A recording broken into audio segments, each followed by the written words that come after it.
And it's not about being the best, it's about beating myself.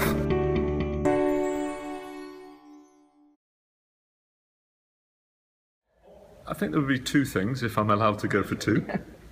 The first one would be to emphasise and focus on progress, to think about how much progress are my students making, and to talk with our students about progress. Achievement is, of course, important. However, the emphasis ought to be on progress. How much am I improving? Because too many kids from nice areas going to nice schools aren't actually making enough progress because they can already do many things that they're asked to do.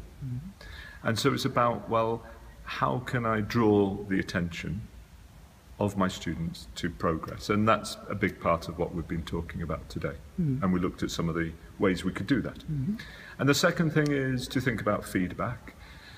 We've taught for years and years and years around the world, and in Sweden you've talked a lot about feedback. And I still think there's room to improve on feedback. And my main points about feedback is the timing, that feedback must come before students finish their work, not after. And also that we have to be very, very clear about what the criteria for success is in terms of feedback and in terms of making progress. So students should know right at the beginning, these are the steps I need to take to go from where I am now to where I want to be.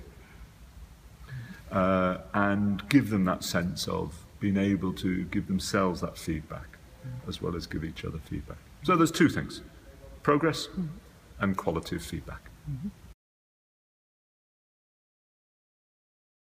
What is really good is meeting different people, finding out where they are and finding their ideas and their assumptions as well. And it's really interesting how different Sweden is, for example, from other parts of Scandinavia, and how different you are from other parts of the world, and the things you do very well and the things that you don't do quite so well yet.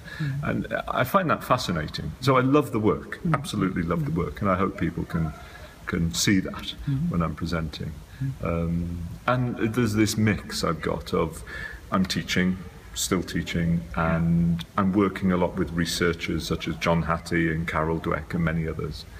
And I'm looking at, okay, what does their research really say? And how might that apply in the classroom? Then I go and try lots of different ways in the classroom with my students. And then, when I find things that work really well, then I share it with others. And I like that. I enjoy doing that, and I write books about it as well.